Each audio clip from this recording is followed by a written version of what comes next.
Et voilà, merci beaucoup Olivier, ça enregistre. Voilà, comme quoi avoir des collègues efficaces, ça aide. Merci beaucoup. Hop, Alors, une bonne rencontre. merci pour la présentation, Christian. Merci à tous d'être présents. Fait qu'effectivement, en fait, je vais me permettre de vous partager mon écran. Ce que je fais effectivement aujourd'hui, c'est vous présenter l'analyse des mesures gouvernementales pour les organismes, mais aussi pour les individus. Donc, moi, c'est Ophélie Cousper et je suis l'agente de recherche pour la Table nationale des corporations de développement communautaire, donc l'ATN-CDC, comme l'a très bien dit. Donc, si vous avez des questions, ce que je vous suggère, c'est des questions de clarification pour un programme, posez-les tout de suite.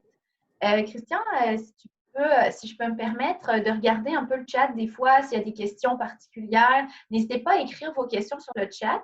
Comme ça, on va essayer d'y répondre. Si c'est des questions d'ordre plus spécifique, gardez-les, écrivez-les quelque part. Puis quand on va avoir fini une section, mais là, ce sera le temps de poser vos questions également. Fait que si ça vous convient, on fonctionne comme ça, puis on va voir ce que ça va donner en espérant que ça puisse répondre à vos besoins.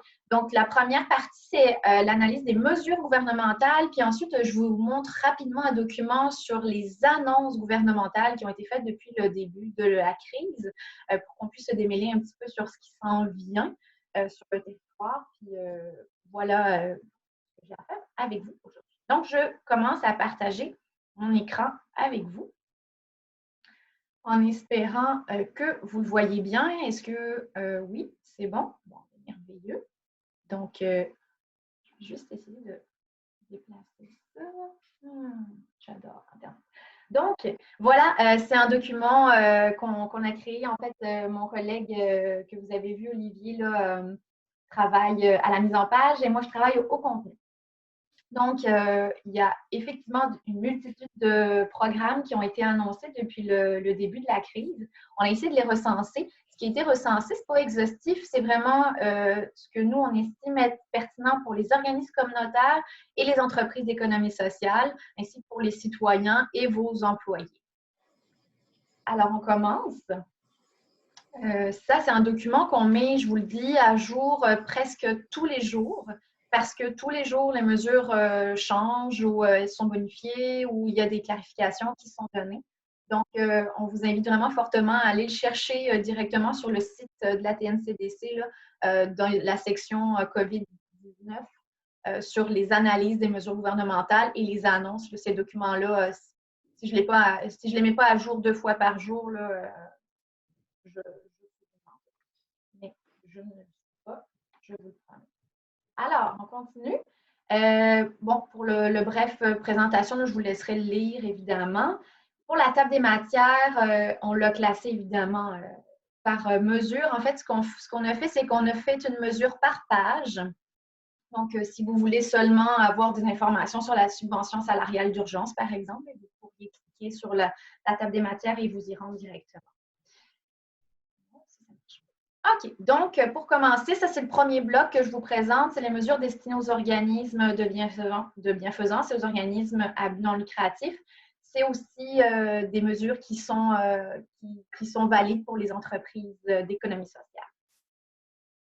Donc, ça, c'est un petit récapitulatif donc de l'ensemble des mesures qui sont destinées à votre organisation. Donc, comme son nom l'indique, à quelle aide financière votre organisme a-t-il droit? Donc, on a toute la section sur les subventions salariales. Donc, pour toutes ces subventions-là, toutes ces mesures-là, il y a une page pour chaque mesure, d'accord? Ça, c'est vraiment juste un récapitulatif. Donc, je ne vous les énumérerai pas puisque je vais vous les décrire programme par programme. Alors, on continue. Si vous voulez bien, on commence par une des subventions qui fait le plus grand bruit, c'est la subvention salariale d'urgence du Canada. Donc, vous allez voir, là, je présente les mesures fédérales, ensuite les mesures provinciales.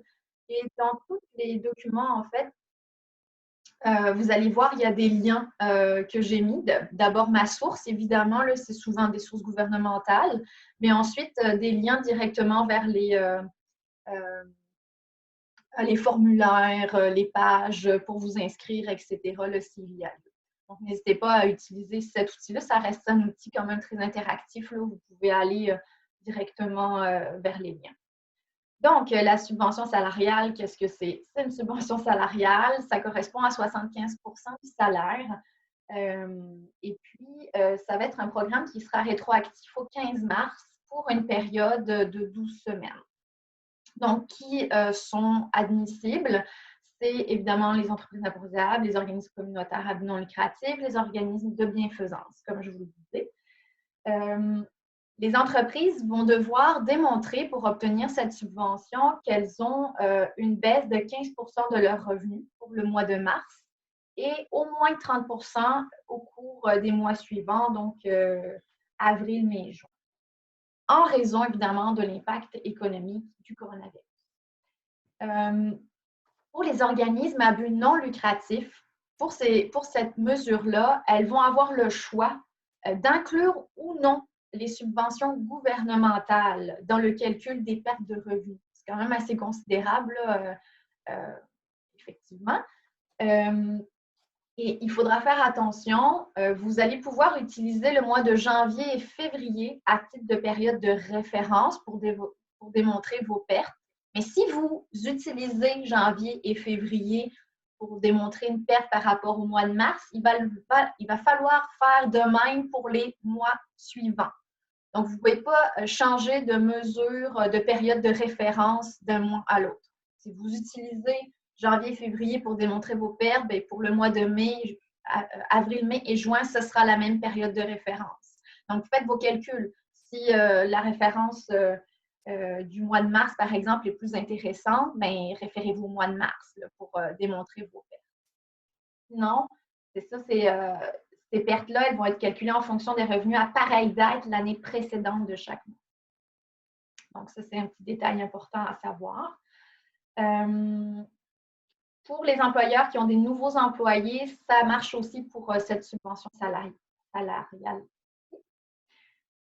Et puis, ce que j'ai à vous dire surtout, c'est qu'en fait, elle va être admissible en fait par l'intermédiaire de mon dossier d'entreprise dans l'Agence du revenu du Canada. Donc, si vous n'avez pas de dossier d'entreprise encore à l'Agence du revenu, je vous invite fortement à en créer un rapidement.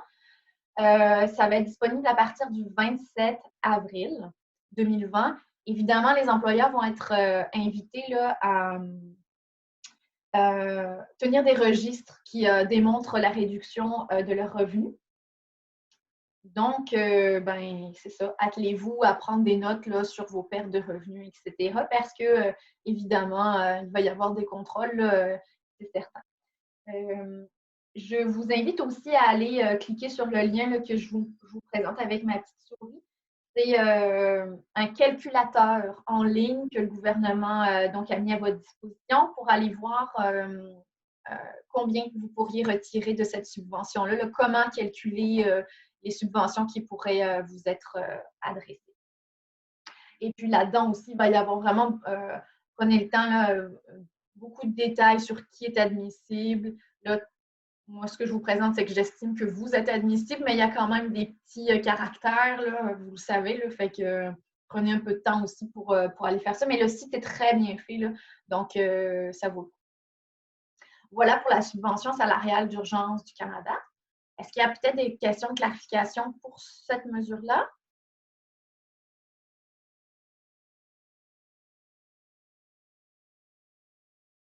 Je continue. Moi, je me fie à la tête de Christian qui bouge, qui hoche. Donc, c'est bon, je continue. Parfait. La subvention salariale temporaire pour les employeurs, c'est assez similaire à celle que je viens de vous présenter. C'est une subvention, en fait, elle, de 10 C'est pour celles qui ne peuvent pas démontrer qu'elles ont une perte de 15 ou 30 de revenus par mois.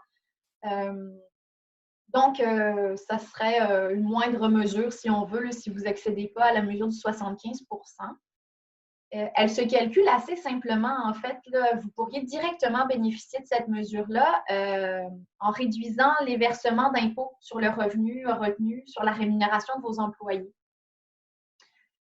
Donc, ça aussi, le lien ici là, explique quand même assez bien. Il y a une section questions-réponses très, très, très exhaustive. Là, donc, vous pourriez rapidement avoir des réponses à vos questions. En toute honnêteté, là, on avait fait quelques calculs pour les organismes communautaires. C'est sûr que 10 d'une masse salariale chez vous, ce n'est pas énorme, mais somme toute, ça reste quand même quelque chose déjà. C'est tout. Gardez à l'esprit effectivement que ces subventions-là, c'est des revenus qui vont être imposables, là, évidemment, là. Mais voilà, que c'est vous l'employeur, qui calcule manuellement le montant de la subvention. Mais encore une fois, sur le site Internet, là, il y a vraiment beaucoup d'exemples de comment calculer ça. Donc, voilà. Je pense qu'il y a 2 personnes qui ont levé la main. Oui, on a tout d'abord, on va rétro-pédaler un peu, mais Solange qui avait une question concernant les mois de référence. Solange, je t'invite à ouvrir ton micro. Oui, bonjour, merci infiniment. Je suis désolée, hein, il y a un petit délai entre quand on écrit puis ça se rend à tous. J'ai de la difficulté, Aurélie, à saisir. En fait, moi, je pensais qu'avec la subvention de 75 on comparait, à titre d'exemple, les revenus du mois de mars 2019 avec les revenus du mois de mars 2020 et que là, on étudiait l'écart entre les 2 mois pour pouvoir déterminer si on avait accès ou non. Alors, je suis un peu confuse avec l'histoire des 2 mois qui précèdent. Est-ce que tu peux me clarifier tout ça, s'il te plaît? Oui. En fait, par exemple, là, au mois de mars, vous auriez reçu de nombreuses subventions, puis en début de mois, vous aviez fait une collecte de fonds, là, puis vous aviez donc des revenus considérables au mois de mars. Ce n'est pas un mois, une période de référence idéale pour vous. Parce que au mois de mars l'année dernière, vous aviez, ou au contraire, vous aviez peu de revenus, par exemple, et ces revenus-là, vous les aviez eus en janvier et février.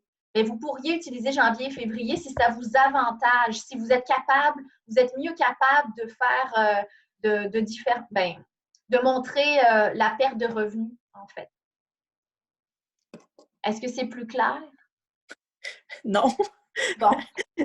Mais en fait, juste pour être certaine, je compare mars 2019 avec mars 2020. Effectivement, j'ai fait plus de revenus cette année parce que j'ai vendu des billets pour mon Super Mars cette année comparativement à l'année prochaine. Mais en février 2019, j'en avais pas vendu, donc je pourrais comparer février 2019 avec mars 2020. Par contre, pour le mois d'avril et mai, je devrais aussi comparer avec février 2019. Est-ce que c'est bien ça? Oui, c'est ça. Si tu utilises des mois de référence janvier, février, oui. Si tu utilises mars pour mars, ben là, tu vas utiliser avril pour avril et mai pour mai. Excellent. Merci infiniment. Merci Solange. On a Claudia du Roglestri, puis ensuite Nancy Mongeau du Journal de rue. Claudia, à ton tour. Oui, c'est juste pour préciser là, que le 10 là, si vous avez, par exemple, vos payes qui sont faites par Desjardins, le système de paie, ça rentre comme dans le système de paie, puis ils sont quand même vraiment tout informés pour le faire. Puis si vous avez un comptable qui s'occupe du service de paie, vous n'auriez comme pas nécessairement, je pense, à avoir à faire tous les calculs, mais c'est comme votre système de paie, si vous en avez un là, qui peut appliquer cette mesure-là facilement. C'est juste ça que je voulais dire. Ah, ben, merci pour la clarification. Il y en a beaucoup qui me posaient la question de comment faire. Effectivement, je l'avais référé à appeler Desjardins si vous aviez le service de paye, mais parfait, tu me confirmes que donc c'est quand même assez simple là, à faire. Super. Ah, merci Claudia. Nancy.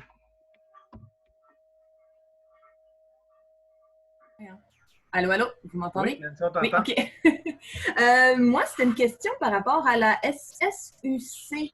Parce que ce que j'ai cru comprendre tantôt que finalement, les subventions gouvernementales qu'on reçoit ne sont pas calculées comme revenus pour cette mesure-là, ou je me trompe? Non, c'est ça. En fait, vous pourriez faire le choix de soutirer ces subventions gouvernementales-là de vos revenus globaux. Tout à fait. Est-ce que c'est par rapport à toutes les mesures gouvernementales ou seulement celles-là par rapport au COVID? Non, ben, en tout cas, je ne sais pas d'autres mesures dont vous pourriez parler, là, mais c'est particulièrement pour la subvention salariale d'Urgence du Canada. Là, OK. C'est bon. Parfait, merci. Très bien. On n'a pas d'autres questions pour le moment, donc on va poursuivre. Parfait. Programme travail partagé. Je ne m'attarderai pas beaucoup là-dessus parce que, en toute honnêteté, si vous avez la chance d'avoir la subvention du 10 ou du 75 c'est quand même beaucoup plus simple. Mais cela dit, c'est un programme qui existe. C'était un programme existant. En fait, ils l'ont modifié à la lumière de la circonstance. Donc, c'est un programme qui fournit des prestations d'assurance-emploi aux employés qui sont admissibles et qui acceptent de réduire leurs heures de travail normales. Et en fait, de partager les heures de travail à l'ensemble des employés qui sont disponibles. Je vous donne un exemple. Vous avez 5 employés. Malheureusement, il y a un employé qui risque de perdre son emploi parce que ses tâches ont été diminuées. Et là, vous pourriez faire une entente avec vos employés, donc un programme de travail partagé avec ces 5 employés-là, et vous partageriez le temps de travail à travers ces 5 employés-là. Eux auraient donc le choix de diminuer un petit peu leurs heures. Et la différence serait payée par l'assurance emploi. Cela dit, c'est ça. Ben, c'est pas cela dit, c'est ça. Mais il faut que l'unité de travail partagée réduise ses heures de 10 à 60%. Il faut que cette demande-là, vous la soumettiez 10 jours civils avant la date de début de votre unité de travail partagée. Ce n'est pas le plus simple des programmes, je vous dirais. Ça s'adressait avant tout à des organismes ou des entreprises principalement, travailler dans la foresterie, par exemple, des choses comme ça. Fait que, bon, ça peut s'appliquer à vous, mais comme je vous dis, c'est peut-être le dernier recours vers lequel j'irai. J'irai m'informer avant subvention salariale 75 puis le 10 avant celle-ci. Cela étant dit, ça existe, fait que je vous le dis. Il y a des formulaires que je vous ai mis, tous les formulaires qui sont disponibles pour que vous complétiez cette demande-là s'il y a lieu. Puis sinon, il y a l'adresse courriel si vous avez des questions particulières pour ce fonds-là. Voilà, je ne sais pas si c'était bien clair, mais je n'inciterai pas plus sur celui-ci, à moins que vous ayez d'autres questions. On a Nancy Robichaud qui avait une question. Alors, Nancy, ce serait à ton tour. Oui, je m'excuse. C'est que dans le fond, c'était tantôt, j'essayais de lever ma main puis j'étais juste capable d'applaudir, fait que ça ne marchait pas. Je vais juste revenir sur le commentaire que Solange elle a fait tantôt en lien avec les subventions parce qu'on a quand même, nous, beaucoup d'informations qui arrivent de la Fédération des centres communautaires aussi, là. Puis on a eu l'information au sujet des revenus. Juste pour bonifier, là, c'est que si jamais vos revenus de mars, c'était pour vos ventes de billets de souper homard, mais que votre souper homard il est en septembre, vous pouvez répartir les revenus que vous avez dans un mois exactement pour le mois touché. Donc, parce que nous, les centres communautaires, on fait toutes les inscriptions pour les camps de jour présentement, fait que ça venait vraiment fausser nos revenus. Et dans le fond, le but, c'est de mettre les vrais revenus associés au mois. Fait que tous les revenus d'inscription qu'on a en janvier, février, mars, on n'en tient pas compte. On va en tenir compte juste si ça se continue pour juin, juillet, août, exemple. Fait que si votre souper homard, vous avez reçu pour 50 000 de revenus, vous n'avez pas à les compter dans vos revenus. Fait que peut-être que vous pouvez quand même le compter pour en lien avec faire la différence avec 2019.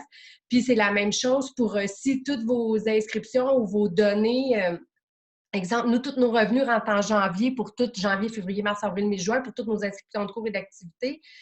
Mais on a remboursé 100% de nos cours en mars, avril, mai, juin. Bien, ce qu'ils nous ont dit, c'est que prenez tous vos revenus de janvier, étalez-les divisés par 6, exemple, puis vous allez savoir c'était quoi les vrais revenus de mars, avril, mai. Là. C'était des méthodes de calcul pour que tout le monde soit capable d'établir le vrai revenu de chacun des mois. Fait que si ça peut en aider quelques-uns, sachez qu'en reportant les revenus dans les bons mois, entre parenthèses, d'où ce que l'activité va avoir lieu, bien, ça l'aide à faire le comparatif avec l'année précédente. C'était ça le commentaire. Merci beaucoup, Nancy. Merci, oui. J'ai pris des notes aussi. Yes. Alors, on y va? Oui, on continue. Oui. Le compte d'urgence pour les entreprises canadiennes. Donc, c'est pour principalement les entreprises d'économie sociale. pas certaine qu'il y a un organisme communautaire qui les rend assez solides pour aller faire des prêts ces temps-ci. Étant dit, si c'est le cas, tant mieux. C'est des prêts qui sont sans intérêt, donc qui pourraient quand même être intéressants si vous manquez cruellement de liquidité là, dans les prochaines semaines. Je sais qu'il y en a beaucoup qui avaient des activités d'autofinancement qui ont dû annuler. Donc, quand même, qui pourraient avoir des enjeux de liquidité très prochainement. C'est des fonds, donc c'est des prêts sans intérêt, comme je vous disais, qui peuvent atteindre jusqu'à 40 000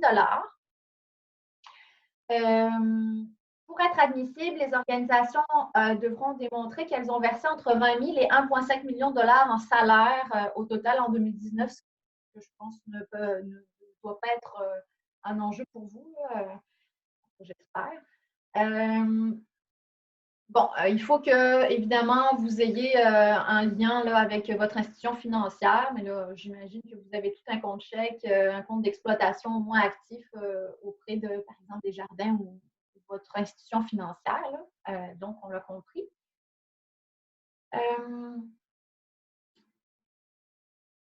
Donc, évidemment, vous devrez ne pas avoir recours à ce programme-là auparavant.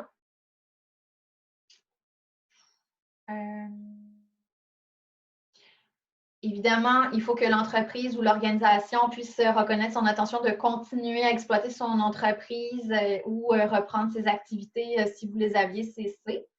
Et puis, c'est sûr qu'il va y avoir des enquêtes là, postérieures au financement qui seront menées par le gouvernement du Canada ou ses mandataires. Donc, c'est sûr qu'il va y avoir des questions ultérieures à ces fonds-là. Ce qui est intéressant quand même, c'est que le remboursement du solde du prêt, si vous le faites au plus tard, le 31 décembre 2022, entraînera une radiation de 25 du prêt. Mettons que vous emprunteriez 40 000 ben, il y a un 10 000 qui sera non remboursable. Donc, ça pourrait être vraiment intéressant aussi de ce point de vue-là. Ce serait quasiment, ce serait vu comme une subvention à ce moment-là.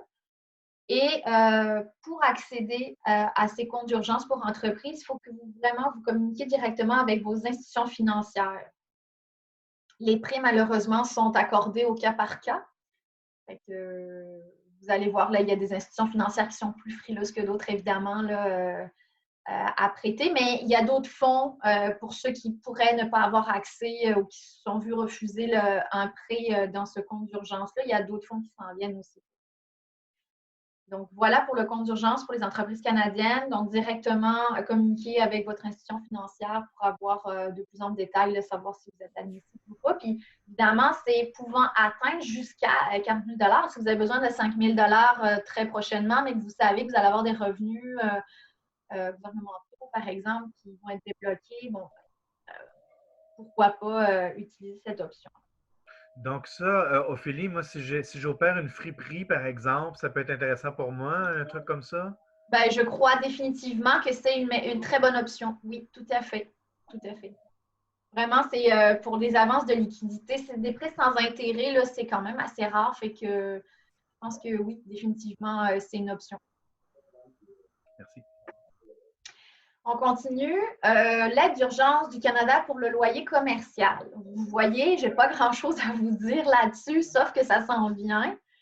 Je sais qu'il y a des organismes communautaires qui gèrent des bâtisses communautaires ou des entreprises d'économie sociale, justement, qui ont un enjeu pour payer leur loyer.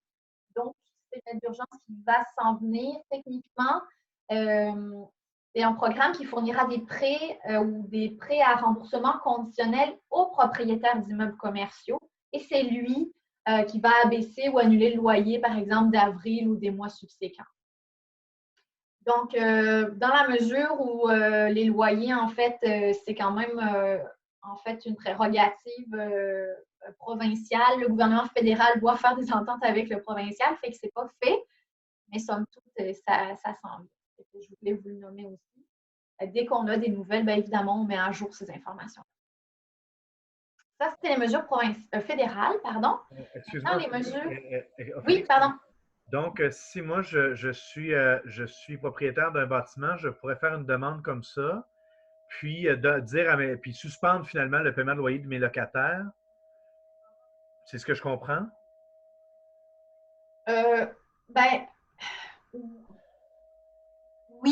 Moi, c'est ce que je comprends aussi. Ok.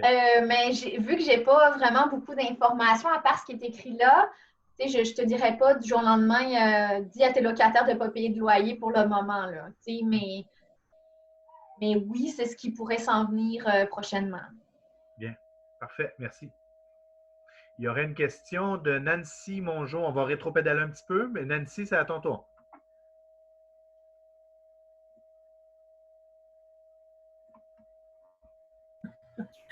Non, merci, Christian. J'ai pas de questions pour l'instant. Je te remercie. Finalement, c'est correct. Parfait. Alors, on continue, Ophélie. Merci. OK. Donc, je vais essayer d'aller. Je vois le temps qui passe. Il est déjà 11 heures. Les mesures provinciales. Aide d'urgence aux petites et moyennes entreprises. Donc là, je vais vous montrer. Je vais faire un saut d'une page à l'autre.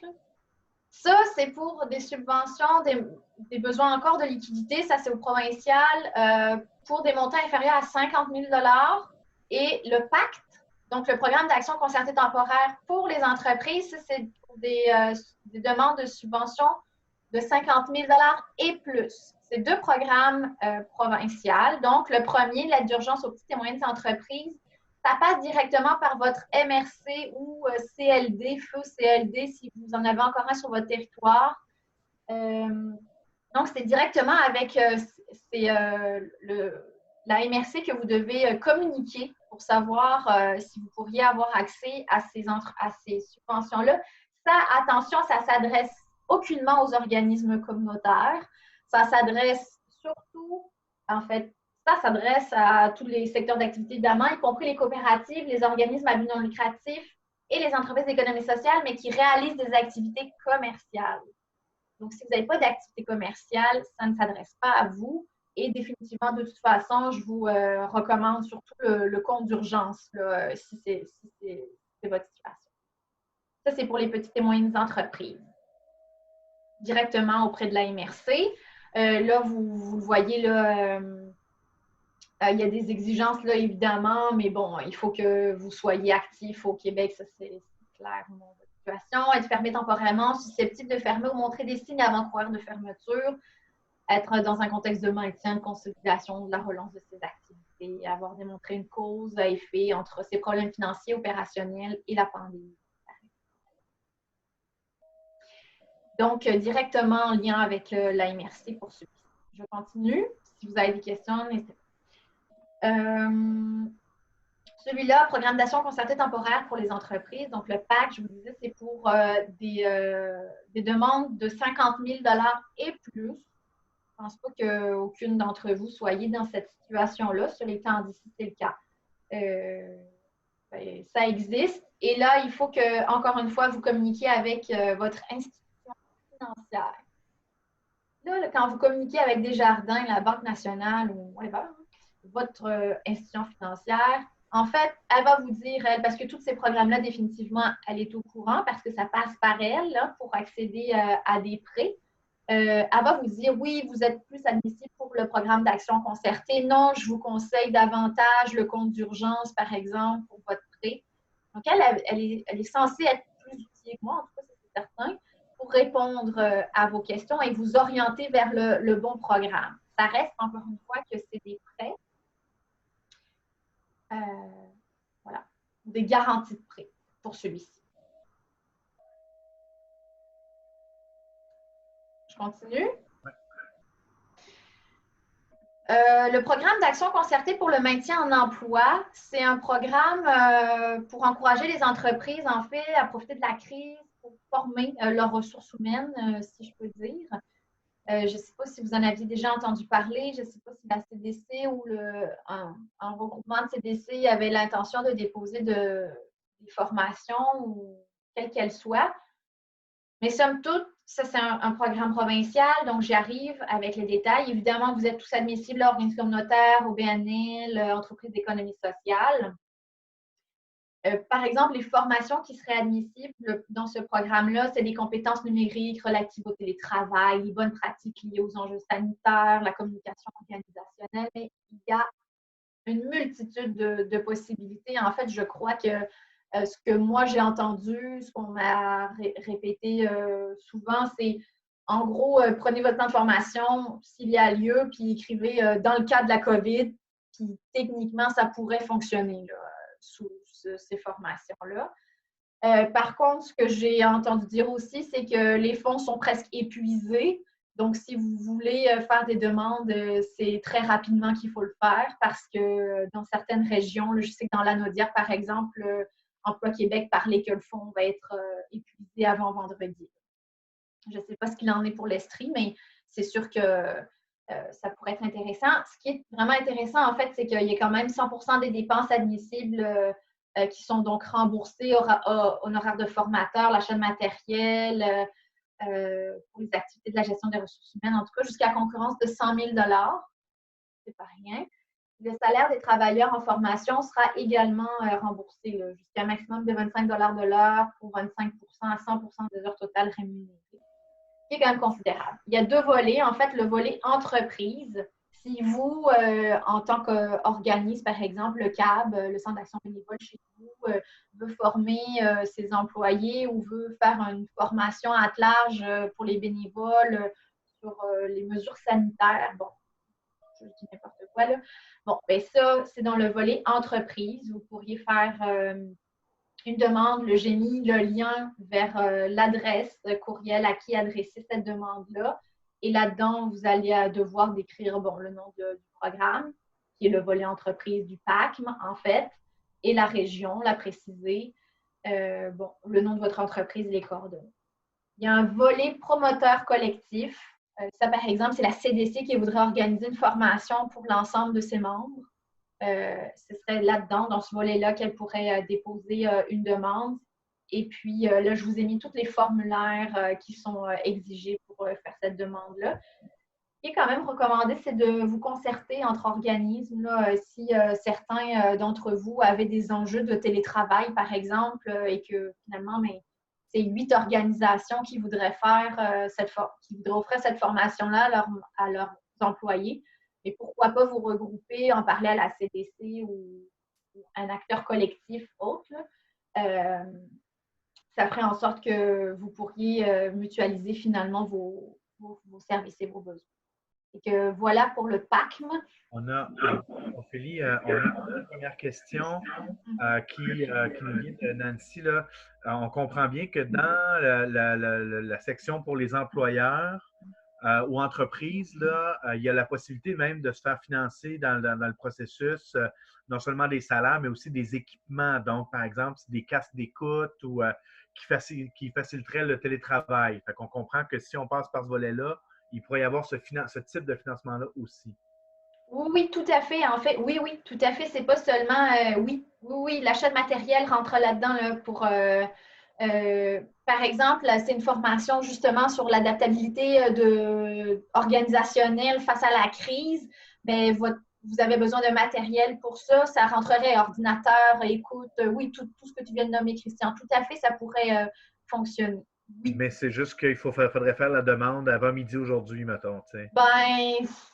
Je vous dirais que je ne sais pas l'état de situation en Estrie. Peut-être que c'est moins dramatique que dans l'Anaudière, là, mais en fait, ça s'adresse aussi à toutes les entreprises. Hein, fait que vous êtes bien au courant qu'eux, ils étaient pas mal plugués aussi dès que c'est arrivé.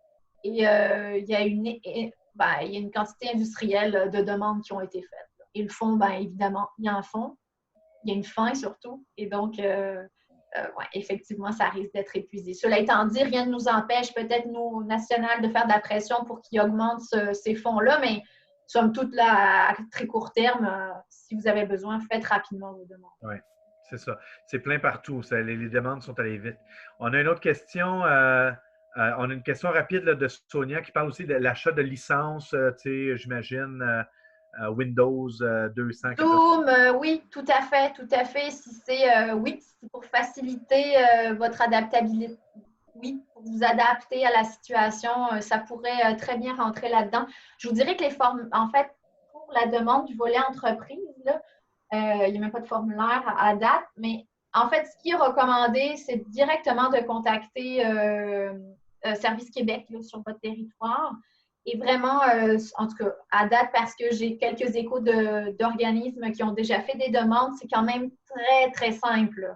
C'est quand même oui, très simplifié et les gens à Service Québec sont vraiment là pour, encore une fois, vous simplifier la vie. Fait que c'est pas 4 pages d'explications que vous aurez à fournir. Là. Fait que pour vrai, n'hésitez pas, tu dis aujourd'hui avant midi, ben là, on va se quitter à midi, mais à 1 heure, prenez votre téléphone, appelez Service Québec, là, puis ils vont vous renseigner là, rapidement. Ils vont faire en sorte que vous ayez accès. Là.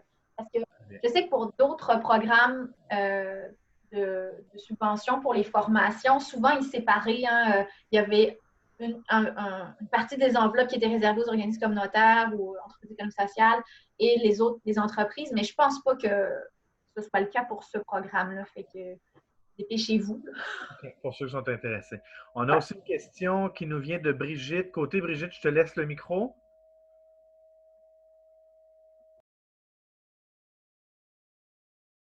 Oui, excusez-moi.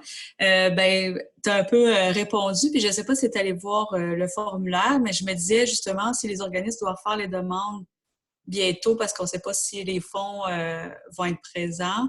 Est-ce que vous savez si ça doit être très détaillé? Par exemple, un organisme, est-ce qu'il pourrait dire ben moi, je veux pouvoir profiter, mais là, actuellement, je n'ai pas encore fait un inventaire de ce que j'ai besoin, puis ce que je peux dire, par exemple, ben, ça serait pour du matériel de protection, ça serait pour probablement des logiciels, mais sans avoir trop de certitude. Oui. Moi, ça reste une interprétation de ma part, là, la réponse que je vais vous donner, mais oui, définitivement, si vous vous inscrivez dans le volet entreprise, oui, vous n'avez pas un devis à faire là, ou une facture à produire là pour vos demandes. Là. Définitivement, je pense que c'est le mot d'ordre, c'est simplifié, c'est rapide, c'est facile. Ce que vous avez peut-être besoin, ça reste quand même que c'est dans le cadre des formations. Là. Fait que, mettons que vous avez une personne à la CNSST ou je ne sais pas, là, c'est même vous qui donnez une formation, bien, il faut que vous ayez quand même peut-être 2-3 détails sur le formateur là, qui va donner la formation à vos membres. Là. Mais je pense que c'est pas mal l'exigence ultime là, pour le moment. Là. Je pense que ce qui est écrit, c'est qu'effectivement, vous allez pouvoir donner plus de détails par la suite. Là. Mais pour vous inscrire rapidement, cela étant dit, je reste quand même convaincue qu'il faut quand même que vous fassiez un pseudo-budget parce que s'ils veulent provisionner des montants pour vous, ben, il faut quand même que vous donniez une marge de manœuvre, là, je veux dire une tranche de montant là, que vous allez avoir besoin. Merci beaucoup, Ophélie. Alors, peut-être un prochain programme. Il y a juste un petit message. Là. Il y a José Parent qui nous rappelle hein, que pour des logiciels et autres trucs comme ça, il y a toujours TechSoup. Alors, on y va pour un prochain programme? Oui. Là, c'est des détails quand même pour vous, mais qui pourraient être pertinents. Les mesures fédérales et provinciales pour la déclaration de revenus. Simplement vous rappeler, je suis certaine que vous devez être déjà au courant, là, mais en fait, la production de la déclaration de vos revenus et au fédéral et au provincial ont été repoussées au 1er juin 2020. Et pour le paiement des montants dus pour l'impôt au 1er septembre pour les 2 paliers de gouvernement aussi. Je voulais vous le dire aussi pour ce que ça concerne, pour le formulaire T310 là, sur les déclarations pour les organismes de bienfaisance. Ça aussi, ça a été repoussé là, au 31 décembre 2020 pour sa production. Voilà. C'était tout pour ça. Ça fait le tour pour les programmes, pour les organismes et les entreprises économiques. Questions, commentaires, rétroactions, on prend une gorgée.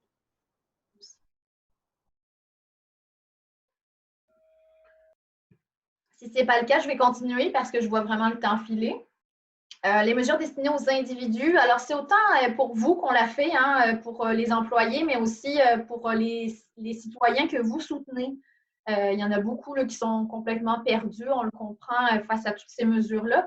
Donc, j'ai vraiment essayé de détailler les procédures pour chaque programme pour que ce soit à la fois simple pour vous, vos employés, mais aussi pour que vous puissiez bien le décrire aux citoyens qui font appel à vous. Donc, les aides aux revenus, évidemment, je vais vous détailler ça, puis les soutiens, le soutien en particulier aux familles, ça aussi, je vais vous le détailler. C'est le résumé. Donc, prestation canadienne d'urgence, la PCU, vous avez tous entendu parler de ça. Bon, c'est une prestation là, de 2 000 $ par mois, c'est 500 $ par semaine. Ça commence du 15 mars et ça se termine. En fait, la période couverte, c'est du 15 mars et se terminant au 3 octobre. Et la date limite actuelle pour présenter une demande, ce sera le 2 décembre 2020. Par exemple, vous avez une perte d'emploi au mois de mai, vous n'avez pas encore fait de demande, mais vous avez jusqu'au 2 décembre pour réclamer ces fonds-là. OK?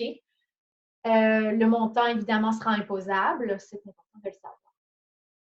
Donc, ça décrit qui est admissible à cette prestation-là. Donc, il faut vivre au Canada, avoir au moins 15 ans, avoir cessé de travailler en raison de la COVID.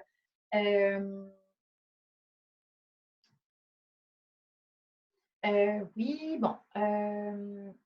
Ceux qui ont épuisé leur prestation d'assurance emploi aussi vont y avoir accès. Là, il y a eu des petites modifications ces dernières semaines là, qui sont très intéressantes.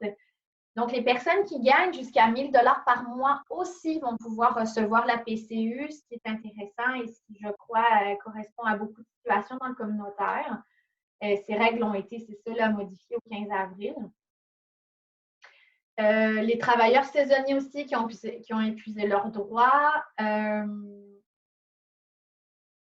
Donc, bon, voilà, je ne lis pas tout, mais vous avez davantage de détails. Comment procéder? Ben, en ligne, si chacun a un dossier, mon dossier de l'ARC, l'Agence du revenu du Canada. Sinon, par téléphone, ça se fait quand même très bien là, pour avoir testé quelques situations. Donc, l'aide téléphonique, effectivement, très intéressant. Vous avez besoin simplement de votre numéro d'assurance sociale et de votre code postal pour avoir accès à ces fonds-là. Un détail quand même qui me semble vraiment intéressant à vous souligner parce qu'il y a quand même un enjeu. En fait, avant la crise, on avait déjà un enjeu en termes de ressources humaines et de rétention de la ressource humaine dans quelques domaines que ce soit, et particulièrement dans le milieu communautaire. Donc, il y en a beaucoup qui s'inquiètent parce qu'ils perdent leur lien d'emploi s'ils mettent à pied des employés. Vous n'êtes pas obligé de mettre à pied vos employés pour qu'ils puissent accéder à cette prestation canadienne d'urgence. Donc, simplement les mettre en congé sans solde, par exemple. Vous pouvez donc garder le lien d'emploi avec vos employés et parce que vous n'êtes pas en mesure de payer leur salaire, ben, ils pourraient aller chercher cette prestation canadienne d'urgence-là. Ce qui fait en sorte que quand l'après-crise va se mettre en marche, ben, vos ressources humaines vont quand même encore être attachées à votre organisation. Là, vous allez pouvoir les rappeler plus rapidement aussi et pas avoir la crainte de ne pas les voir revenir après tout ça. Que je trouve particulièrement intéressant. Je continue. L'assurance emploi. Bon, en toute honnêteté, là,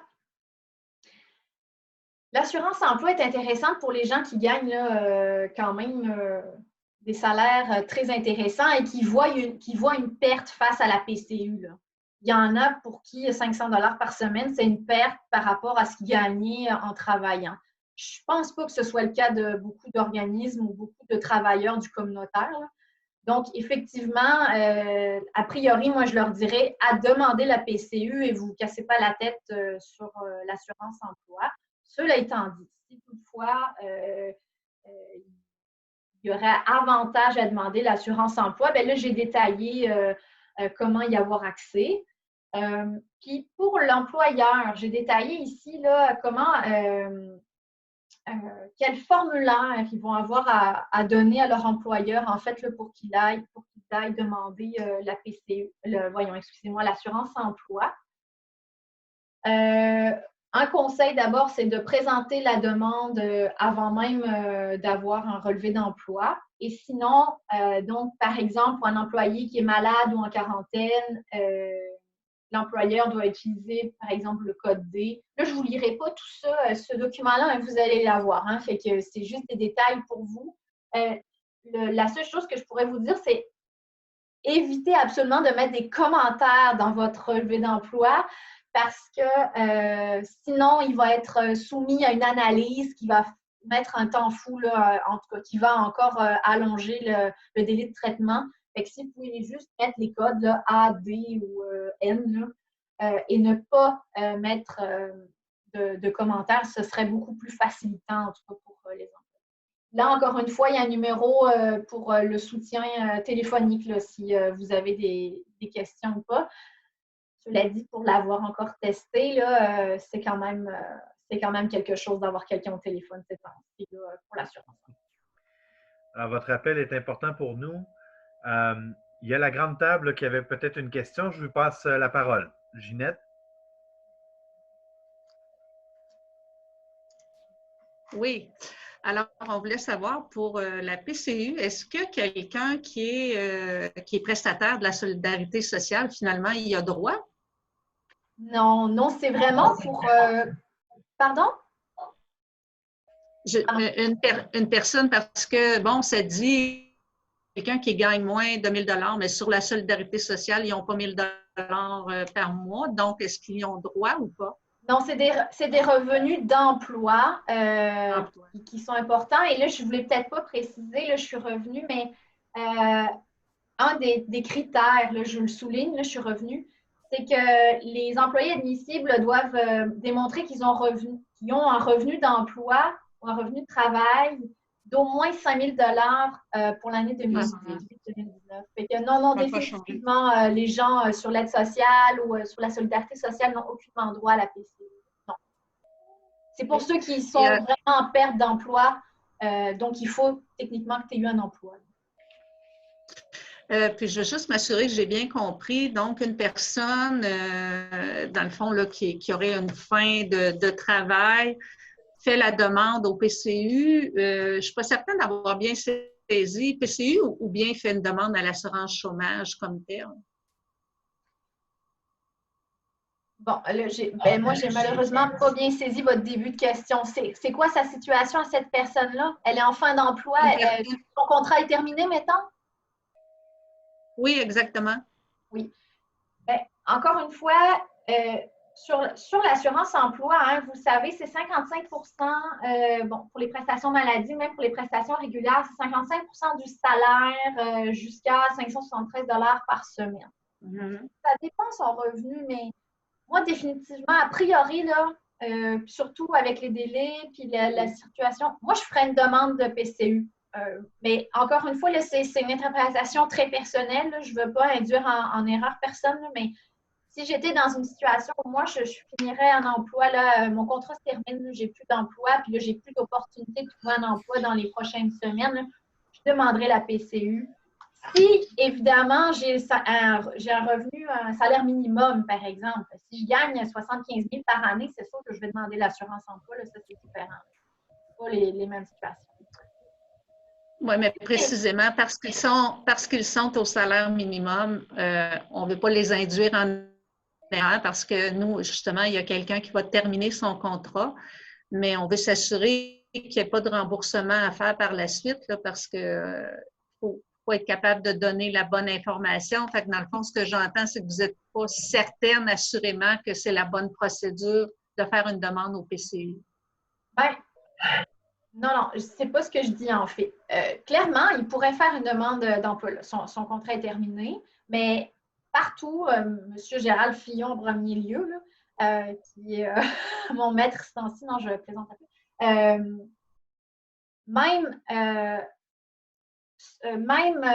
Je vais y arriver, le site relié à l'assurance emploi, ce qu'il nous dit, c'est que si vous avez déjà fait une demande d'assurance emploi, eux-mêmes vont directement vous transférer sur la PCU.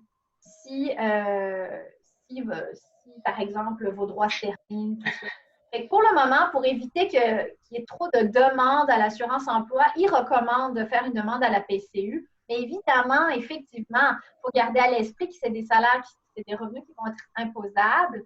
Puis, si toutefois, si toutefois il n'y avait pas droit, il faut qu'il rembourse. C'est sûr qu'il y a droit. Soit à l'assurance emploi, soit à ce qui pourrait être remboursé, c'est la différence. Mais si là, tout de suite, là, il faut qu'il y ait un revenu, le plus rapide, c'est la PCU. OK. Je ne peux pas donner plus de... C'est sûr que je ne peux pas faire d'affirmation, cela étant dit. Là, je comprends que ça reste quand même très flou, là, ce que je vous dis, là, mais... Merci beaucoup. OK. Ben effectivement, je pense qu'il y a une validation à faire là, dans ce sens-là. Puis moi, ça m'a amené à la question, à savoir le programme, le PCU, en fait, il a été mis en place spécifiquement dans le cadre de la COVID-19. Donc, si, à moins que je me trompe, si la fin de l'emploi n'est pas reliée à la COVID-19, mais elle est juste comme parce que c'était la fin du contrat anyway, ben à ce moment-là, est-ce que la personne est quand même éligible au PCU? C'est ce que tu disais, Ophélie? Ou... Ben, oui, définitivement, parce que, mettons que son contrat termine, demain matin, il ne retrouve pas d'autre emploi, là. Fait que c'est la circonstance qui va faire en sorte qu'il n'aura pas le choix de demander la PCU parce qu'il n'y a pas d'opportunité d'emploi à l'heure actuelle. Fait que c'est un dommage collatéral. Il n'a pas perdu son emploi à cause de la COVID, mais il n'en retrouvera pas à cause de la COVID. Okay. Donc, moi, je pense définitivement que oui, il a accès à cette subvention-là. Super. Merci. Mais je me garde une note quand même. Là, je vais essayer d'approfondir cette question-là. Ça reste quand même intéressant là, à fouiller, là. À clarifier. En tout cas, je vais essayer de faire de mon mieux pour, si ce n'est pas aujourd'hui, là, mais vous revenir avec des certitudes, si je peux. Bon, donc je continue. Donc, PCU, assurance emploi, prestations de maladie, évidemment, si vous êtes dans des situations particulières, ou les prestations régulières. Aide aux revenus pour les personnes qui en ont le plus besoin. Ça, vous n'avez pas besoin de faire des demandes, mais encore une fois, c'est pour les gens que vous accompagnez. Il y a un crédit spécial pour la taxe sur les produits et services, la TPS. Elle est déjà techniquement offerte. Le 9 avril, il y a eu déjà un décaissement, en fait, pour les gens qui recevaient déjà ce crédit de taxe-là, ils l'ont reçu. C'était un paiement là, unique. Fait que c'est déjà fait. Et ceux qui avaient déjà droit n'avaient pas besoin de faire la demande. C'était automatiquement autorisé. Puis, il y avait ce qui avait été annoncé, l'augmentation des montants de l'allocation canadienne pour enfants. Encore une fois, ça, il n'y avait pas besoin de présenter une demande pour y avoir accès. Par contre, ce qu'il nous disait, c'est clairement, parce que vous l'avez vu, là, mais pour les particuliers aussi, là, ils précisaient qu'ils pouvaient retarder la demande, le dépôt de leur... je saute un peu du coq à l'âne, mais en tout cas, leur dépôt de déclaration de revenus. Pour ceux qui touchent ce genre de subvention-là, clairement, c'est de ne pas traîner, en fait, parce que plus on attend pour faire nos déclarations de revenus et plus on va attendre pour avoir l'augmentation, par exemple, des montants d'allocation. Il était fortement recommandé de faire rapidement les déclarations de revenus pour les particuliers qui étaient en mesure de le faire. Encore une fois, une mesure fédérale. Il y a quand même beaucoup d'étudiants. Je ne sais pas si vous avez beaucoup d'étudiants dans votre réseau. En tout cas, il avait été annoncé un moratoire de 6 mois. Donc, aucun frais d'intérêt sur les prêts d'études. Un moratoire, donc on ne paye plus notre prêt d'études et on n'aura aucun frais d'intérêt qui vont s'accumuler pour ces frais d'études-là. Ça rentrait en vigueur le 30 mars et encore une fois, les étudiants n'avaient pas présenté de demande. C'était une interruption qui allait se faire d'elle-même par les institutions. Programme incitatif pour la rétention des travailleurs essentiels. La mesure provinciale, c'est le fameux 100 $ de prestations par semaine pour les salariés à faible revenu. Donc, qui travaillent ou à temps plein ou à temps partiel dans les services essentiels. Là, je pense que c'est important de le préciser. Puis là-dedans, vous voyez, là, j'ai un petit onglet. Là, si vous cliquez, vous avez tout le détail de c'est quoi des services essentiels. Parce que pas tous les organismes communautaires vont y avoir accès. Là. Il faut que vous rentriez dans les critères du service désigné essentiel. Donc, les critères, encore une fois, vous les avez sous les yeux. Là, je vois vraiment le temps passer. Je m'inquiète un petit peu. Fait que je ne vous les lirai pas. Mais bon, le plus important, revenu total au moins annuel l'année dernière, 5 000 $. Il faut que le salaire brut par semaine soit de moins de 550 $ pour y avoir accès. Pardon. Comment y avoir accès maintenant? Encore une fois, dès maintenant, j'invite les travailleurs à s'inscrire à Mon dossier pour le citoyen pour recevoir un dépôt direct. Assurez-vous que vous êtes inscrit pour le dépôt direct.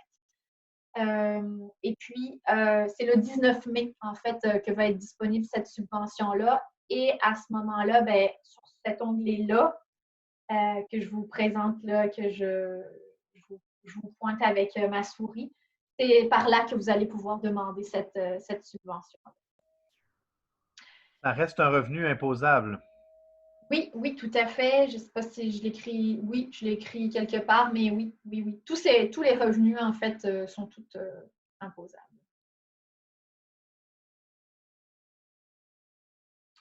Je continue.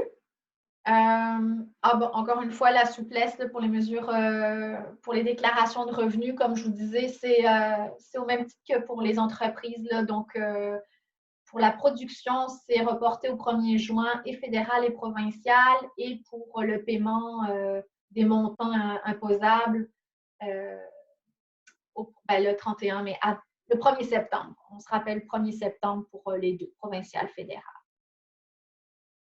pour les contribuables. Ah, j'ai fini. Ça, c'est les ressources pertinentes. Évidemment, la chaire en fiscalité et finances publiques, beaucoup de détails là, qui m'ont été utiles là, pour vous détailler tout ça. Gouvernement du Canada, gouvernement du Québec, évidemment, c'est mes sources principales. Voilà, j'ai quelques sources. La TNCDC, là, l'onglet ici pour notre site Internet. Je vois qu'il ne marche pas. Bon, c'est ça. Bien. Je vais remédier à ça. Voilà. Est-ce que vous avez des questions, des informations à me transmettre, des questionnements que je pourrais aller creuser? Et sinon, j'ai un autre document, mais là, je vais aller vraiment rapidement, là, juste vous le présenter, puis je vous les inviterai à aller le feuilleter. Je vous laisse le temps de me poser des questions s'il y a des.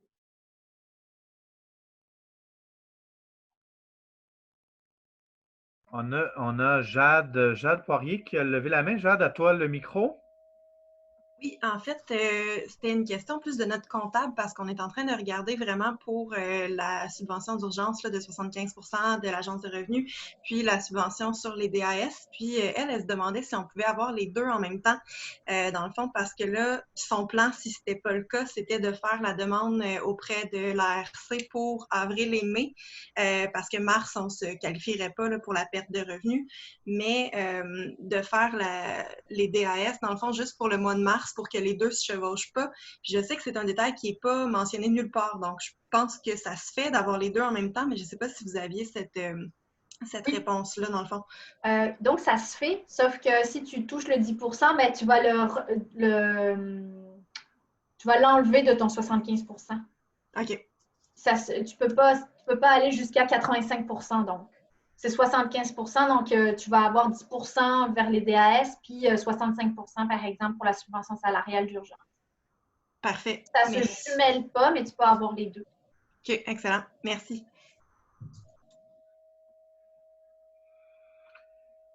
Alors, on peut peut-être présenter rapidement, effectivement, le document sur les annonces gouvernementales. Oui. Encore une fois, son nom l'indique, ce sont des annonces.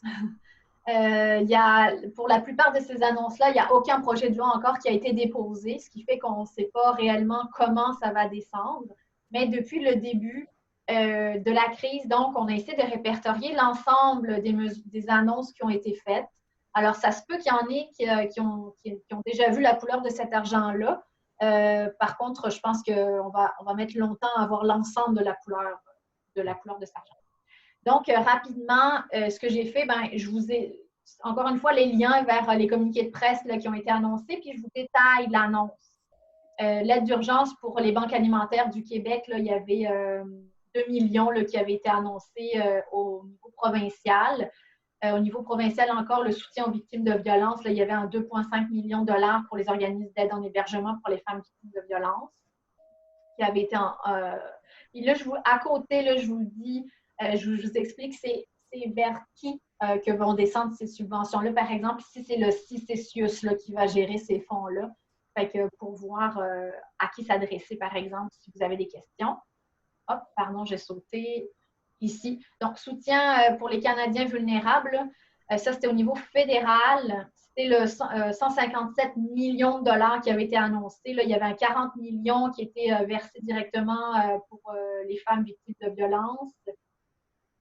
Hop, il y avait un 50 millions, donc c'est ça, un 50 millions pour les refuges, pour les femmes de victimes de violences. Il y avait un 9 millions pour les aînés qui passaient par le programme Nouveaux Horizons, puis un 7,5 millions à Jeunesse J'écoute, notamment. Voilà. Je continue. Soutien au niveau provincial maintenant, il y avait un soutien, programme de soutien à l'action bénévole, un 10 millions qui avait été annoncé et qui arrivait directement là, dans les mains des députés. Je ne sais pas si vous avez entendu parler, si vous aviez une crise, une cellule de crise chez vous, comment ça s'est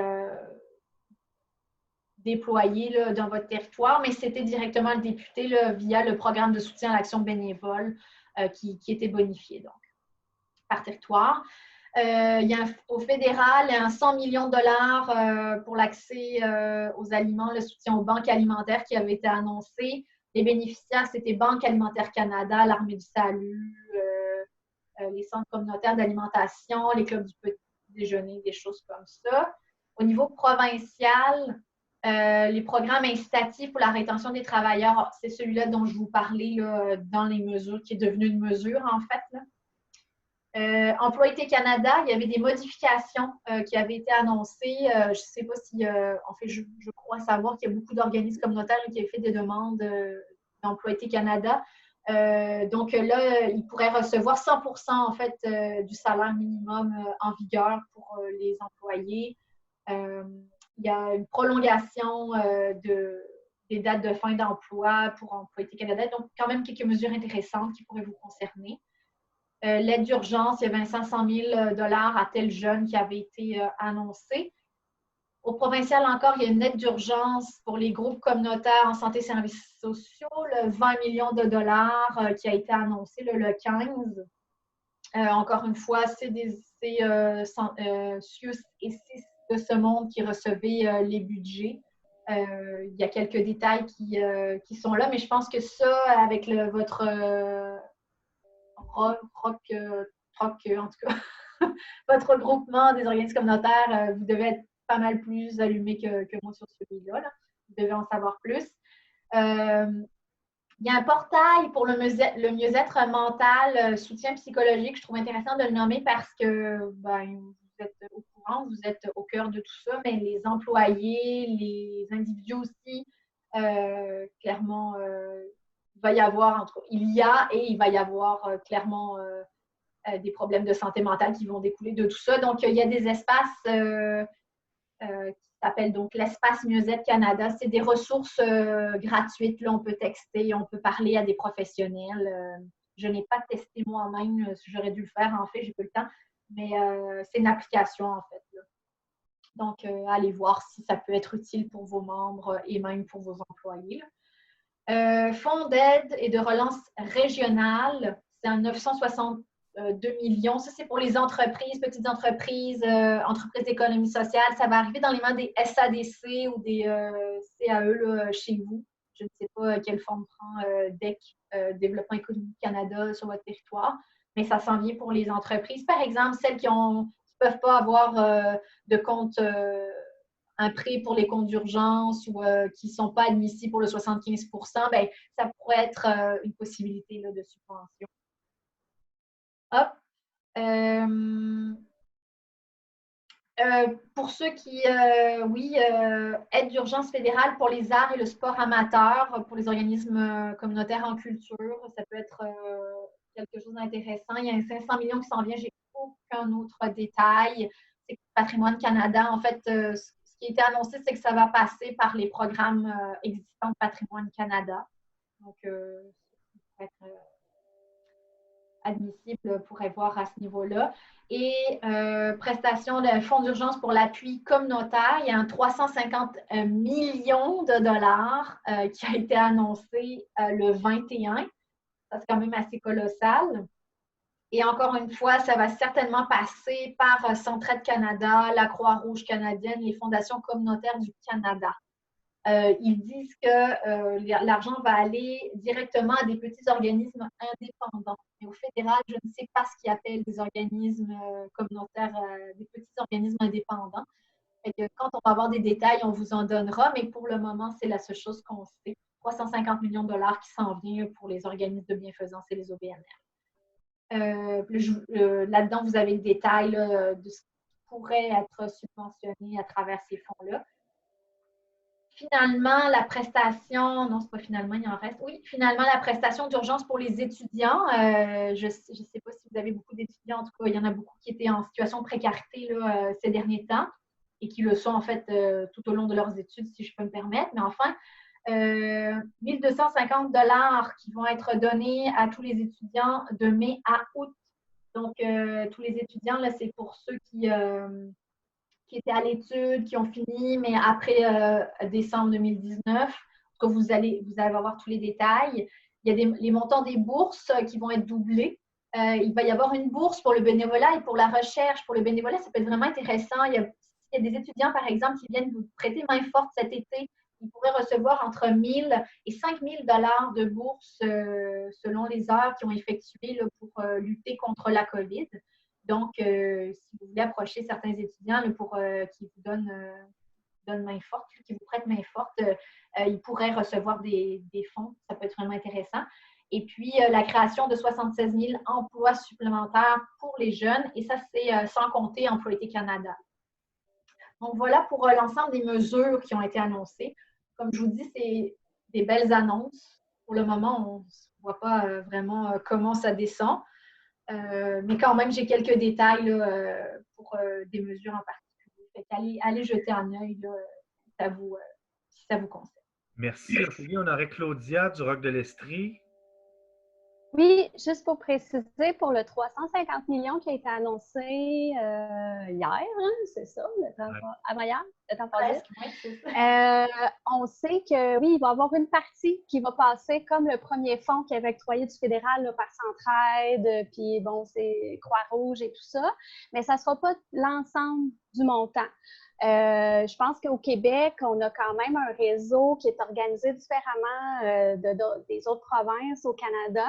Puis je pense que Québec a fait des représentations pour que ça passe aussi par les réseaux et les ministères qui sont habitués, dans le fond, de financer le communautaire. Fait qu'il va y avoir là, des sommes, on ne sait pas encore combien, on ne sait pas encore comment, mais ça devrait, si tout va bien, redescendre aussi en santé et services sociaux, que ce soit les CISIUS et pour les autres aussi ministères, un peu selon, je pense, là, les trajectoires un peu dites normales d'argent qui descend. Donc ça, au début, ça nous inquiétait un peu là, avec cette somme-là qui revenait encore beaucoup là, dans Centraide et tout ça, mais finalement, on est content.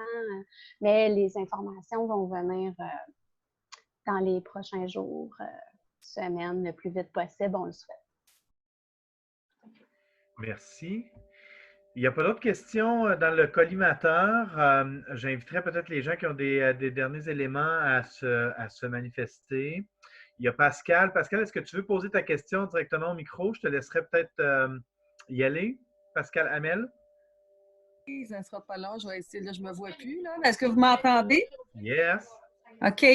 Bien, vu l'annonce d'hier, je me demandais justement, est-ce que on va-tu... Ben, admettons que moi, j'ai deux ou trois postes d'Emploi Canada, je ne le sais pas encore. Le fait de l'annonce d'hier, déjà qu'il y a des gens qui ont la PCU et tout ça, je ne sais pas si on va avoir un problème, un manque d'étudiants, si jamais on décide avec les projets d'été de faire travailler les étudiants. J'ai comme une inquiétude par rapport à ça. Je ne sais pas s'il y en a d'autres qui ont la même inquiétude. Là. Plus précisément, Pascal, ton inquiétude, c'est que les étudiants choisissent d'aller vers la prestation d'urgence pour les étudiants plutôt que d'aller dans un emploi été Canada? Peut-être. OK. Ça dépend, là. C'est sûr que c'est peut-être pas un gros montant non plus, là. Je ne sais pas, 1250 versus ce qui gagnerait avec nous, là. Je n'ai pas fait le calcul, là, mais... En fait, oui. Ce qui était indiqué, c'est que même s'il gagne 1 000 par mois ou moins, il pourrait avoir accès à la PCU et donc la PCU pour les étudiants. Donc, ça peut-être, ça peut rassurer. Là, je ne sais pas si vous voulez payer plus de 2 000 par moins de 1 000 par mois là, pour l'Employé Canada, mais ça ne leur enlèverait pas leur admissibilité à la PCU. Donc, on verra. Je ne peux pas répondre à ça, mais je me demandais s'il y en a d'autres qui avaient cette inquiétude-là. En même temps, je ne sais pas si on va être capable de les faire travailler non plus, si c'est juste en télétravail. Là. Donc, on a ça aussi. Mais j'ai vu, je pense qu'on peut faire du temps partiel. Je pense qu'on peut échelonner dans ce que j'ai vu. Oui, pour l'Employé Canada, effectivement, la mesure, les modifications, effectivement, s'adressaient aussi, là, je m'excuse, c'est le chercher. Oui, voyons, ça peut être du temps partiel, effectivement, pour cet été. Et ça peut, donc, c'est pour ça que ça peut s'échelonner aussi là, jusqu'au 28 février. À ce moment-là, si on leur fait faire du temps partiel, est-ce qu'ils ont le droit d'aller chercher la bonification de la prestation, justement parce qu'ils vont gagner moins de 1 000? Ben oui, oui. Donc, ce que je comprends, c'est... Je réponds oui à cette question. OK. Bien, ça peut être avantageux puis intéressant pour les étudiants. Ils font une partie, mais en même temps, ils reçoivent un... OK, parfait. Ça répond. Merci.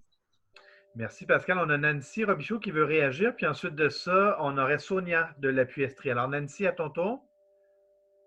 Est-ce que tu m'entends? Oui. Oui, c'est bon, OK. Bien, c'est ça, c'est juste pour en revenir. Dans le fond, tantôt, avant votre rencontre, il y avait d'autres personnes aussi que je vois, là, on était avec Marie-Claude Bibeau, justement, en ligne. Puis, moi, c'était mon interrogation. Là, j'avais posé la question à Mme Bibeau parce que je me disais, bien, nous, on engage beaucoup d'étudiants l'été, puis déjà qu'on a de la difficulté à embaucher, on risque d'avoir encore plus de difficultés si les gens peuvent avoir même jusqu'à 5 000 s'ils vont aider des services essentiels. Puis je disais, bien, tu sais, je demandais est-ce que les camps de jour peuvent être considérés comme un service essentiel puisque le service de garde en est un, mais tu sais, là, il n'en était pas là. Mais elle me disait parce que j'ai dit, est-ce que je serais mieux de demander à mes employés de venir faire du bénévolat chez nous au lieu de les engager comme employés? Donc, il y aurait le droit à la bourse supplémentaire. En plus, en tout cas, tu sais, c'était joué un peu sur les mots. Puis elle a dit, bien, on y a pensé. Dans le fond, leur interrogation a dit en même temps que si on permet ça, c'est que ça va alléger leur enveloppe qu'ils ont pour Employé Canada. Au final, ça reste, c'est la même argent vient de la même place, là. Mais, tu sais, eux, ils ont l'air d'avoir ça comme budget séparé, là, et non du payeur final. Mais ça semblait dire qu'ils analysaient la situation. Parce que sûrement que nous, comme vous, comme plein de monde, on va se ramasser que si on a besoin de travailleurs, bien, toute la majorité vont peut-être dire on va peut-être gagner un brin moins, mais si on le peut, on n'ira pas travailler puis on va rester à la maison. En tout cas, nous, on a cette crainte-là de la part des étudiants qui venaient travailler que l'été, qui gagnaient à peu près 5 000 dans leur été, puis là, ils vont se trouver, selon ce qu'ils vont décider de faire, aller ramasser des fraises ou peu importe, ils vont en gagner 10 000 ou ils vont en gagner 2 500 et être chez eux, tu sais. En tout cas, nous, ça nous interpelle. On attend de voir ce qui va arriver parce que, assurément que tout cet argent-là, à rester à la maison quand ils peuvent, va peut-être faire qu'ils viendront peut-être pas travailler en camp de jour ou dans d'autres domaines. Oui. Cela dit, la première prestation, donc, c'est de mai. Ah non, c'est de mai à août. Autant pour moi. C'est bon, j'ai rien dit. Je pensais que ça s'arrêtait au mois de juin, mais non. Bien, on le verra. Je pense que ton commentaire, Nancy, est intéressant. Puis Pascal aussi, là, on va le voir, on va le vivre. Parce qu'on ne peut pas présumer non plus que les étudiants vont faire le choix d'avoir moins d'argent puis rester à la maison. Mais c'est des éléments qu'on va vivre au fur et à mesure. Puis, évidemment, d'être en contact avec les députés fédéraux là, pour être capable de nommer ces situations-là si elles arrivent, ça va probablement nourrir la réflexion là, autour des mesures là, qui sont là. Ouais. Sonia, peut-être de l'appui? En fait, je voulais juste répéter ce que Nancy vient de dire. Okay. Sinon, juste Mme Bibeau a quand même mentionné qu'elle allait réfléchir, ou en tout cas, elle allait creuser la question entre maintenant et la prochaine rencontre jeudi, parce que c'était pas encore clair et net pour elles aussi les impacts de ça. Fait que ça va cheminer cette semaine. Voilà. Je sais pas, là, j'ai vraiment une réflexion en même temps que je vous parle, mais peut-être ça pourrait être intéressant de se faire un mini tableau pour montrer aux étudiants que ça pourrait être intéressant à la fois de travailler et de cumuler la PCU. Là. Fait que comment ça pourrait se jumeler en fait là, pour qu'ils soient davantage gagnants. Mais je garde ça pour moi, là, je vais faire mes petites recherches. Intéressant. On n'a pas d'autres mains levées pour le moment. Il est midi moins 5. Je prendrai peut-être un espace pour les derniers peut-être commentaires. Ça va, ça semble aller pour tout le monde. Les documents que vous avez, qui vous ont été présentés, se trouvent sur la page de la Table nationale des CDC. Donc, tapez ça dans votre moteur de recherche, le TNCDC. C'est très simple. Vous allez les trouver aussi sur la page de la CDC de Sherbrooke, dans l'onglet COVID-19, coronavirus, dans la section le Zumba du jeudi. Donc, la vidéo, donc l'enregistrement, de même que les documents s'y trouveront tous.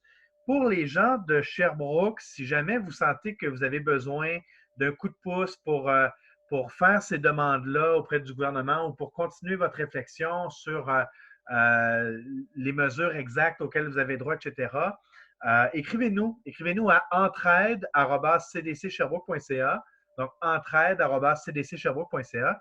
Et on réfléchit en ce moment à la possibilité de mettre en commun certaines ressources qui pourraient répondre à des questions des organismes communautaires, voire même au besoin faire les demandes pour les organismes en tant que tels. Donc, si vous prévoyez que ça va vous prendre 5 heures faire des demandes, mais que si on mettait ça entre les mains de services mutualisés, ça leur prendrait une demi-heure et ça serait fini, bien, peut-être que ça serait avantageux en temps, puis ça serait peut-être avantageux aussi pour se démêler dans tous ces processus. Donc, si jamais vous ressentez ce besoin-là, écrivez-nous entraide@cdcsherbrooke.ca.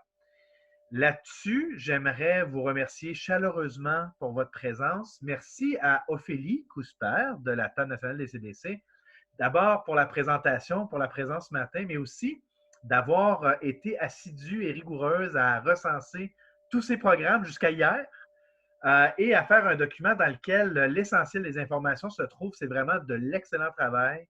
Merci beaucoup. S'il y a des choses, évidemment, là, d'autres questions, on reste toujours en communication et en contact.